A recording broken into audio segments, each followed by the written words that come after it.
பண்ணுறதுன்னு சொல்லித்தர போகிறேன். இது ரொம்ப சிம்பிள் அண்ட் டேஸ்டியான ரெசிபிங்க. அப்படியே பீஸா மாதிரியே இருக்கும்.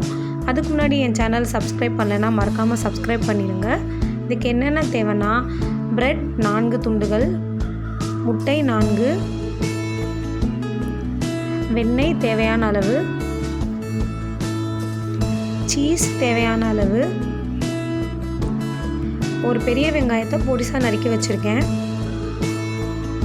தக்காளி 1 பொடிசாக நறுக்கி வச்சுருக்கேன்,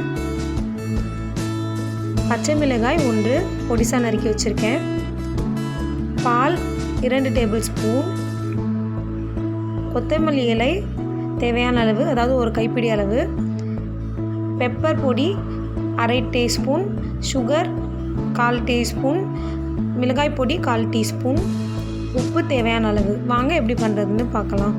ஃபஸ்ட் இப்போ நம்ம மிக்ஸ் ரெடி பண்ணிடலாம். அதுக்கு நான் இந்த 4 முட்டையை உடச்சி விட்டுறேன். உங்கள் தேவைக்கேற்ப நீங்கள் எத்தனை முட்டைனாலும் ஊற்றிக்கலாங்க. எங்கள் சேனலை பிடிச்சிருந்தா மறக்காமல் சப்ஸ்கிரைப் பண்ணிடுங்க ஃப்ரெண்ட்ஸ். பார்த்திங்கன்னா முட்டையை நல்லா மிக்ஸ் பண்ணிடலாம்.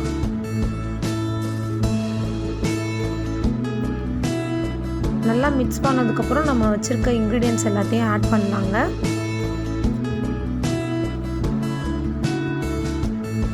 இதில் நான் வச்சுக்க 2 டேபிள் ஸ்பூன் பால் ஆட் பண்ணுறேன்.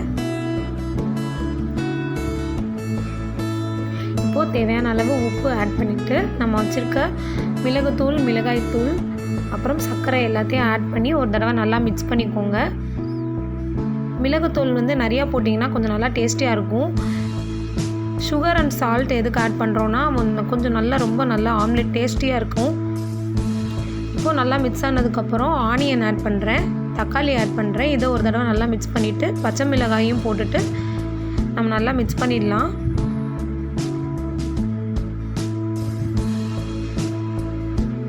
கடைசியாக நம்ம வச்சுருக்க கொத்தமல்லி இலைகளையும் போட்டு நல்லா ஒரு தடவை மிக்ஸ் பண்ணி இந்த மிக்ஸ் ரெடி பண்ணி வச்சுக்கலாம். இப்போ இது ஒரு சாண்ட்விச் மாதிரி நம்ம பண்ணுறதுக்காண்டி ப்ரெட்டை நான் ஸ்கொயர் ஷேப்பில் கட் பண்ண போகிறேன். வாங்க அது எப்படி பண்ணுறதுன்னு காமிக்கிறேன்.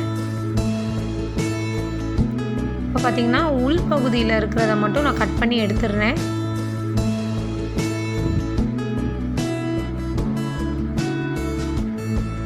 இந்த மாதிரி கட் பண்ணி வச்சுக்கோங்க.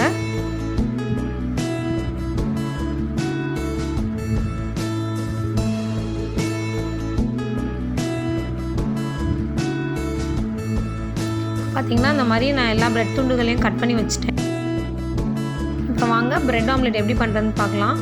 கல் சூடானதுக்கப்புறம் நம்ம வச்சுருக்க பட்டர் துண்டுகளை போட்டுடலாம். பட்டர் நல்லா உருகினதுக்கப்புறம் நம்ம வச்சுருக்க கட் பண்ணி வச்ச ப்ரெட் துண்டுகளை போட்டுடலாம். இந்த மாதிரி பண்ணிக்கோங்க. பண்ணிவிட்டு நம்ம ப்ரெட் துண்டுகளை போட்டுட்டு இப்போ என்ன பண்ணணுன்னா, நம்ம மிக்ஸ் ரெடி பண்ணியிருக்கோம் இல்லையா, அதை அந்த ஹோல்குள்ளே ஊற்றணும். ஊற்றி கொஞ்சம் பொரிஞ்சதுக்கப்புறம் என்ன பண்ணணுன்னா, நம்ம வச்சுருக்க சீஸ் அதில் மேலே ஆட் பண்ணிவிட்டு அந்த உள்பகுதி ஒன்று கட் பண்ணி வச்சுருந்தோம் இல்லையா, அதை அது மேலே வச்சிடலாம்.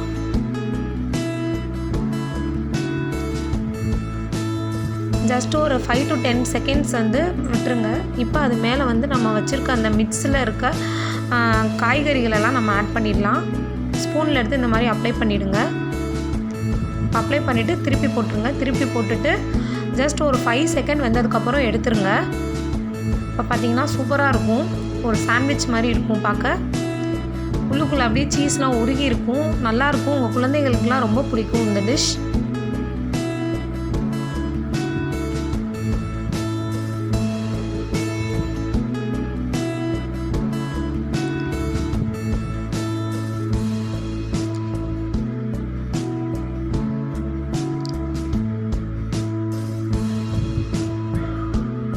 இந்த மாதிரி நம்ம வச்சுருக்க எல்லா ப்ரெட் துண்டுகளையும் பொரித்து எடுத்துடலாங்க.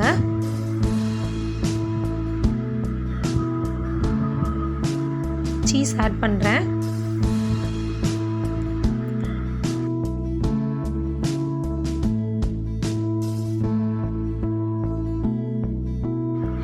இது ஈவினிங் டைமில் ஸ்நாக்ஸ் மாதிரி சாப்பிட ரொம்ப நல்லாயிருக்குங்க. குட்டீஸ்க்கெலாம் ரொம்ப விரும்பி சாப்பிடுவாங்க. உங்கள் வீட்டில் கண்டிப்பாக ட்ரை பண்ணி பாருங்கள். உங்கள் ஃபீட்பேக்கை எங்கள் கமெண்ட் பாக்ஸில் எங்களுக்கு தெரிவிங்க ஃப்ரெண்ட்ஸ். இப்போ பார்த்திங்கன்னா ஒரு tasty cheesy bread omelette ready ஆகிடுச்சு. எங்கள் சேனல் உங்களுக்கு பிடிச்சிருந்தா மறக்காமல் லைக் சப்ஸ்கிரைப் பண்ணிடுங்க ஃப்ரெண்ட்ஸ். தேங்க்யூ.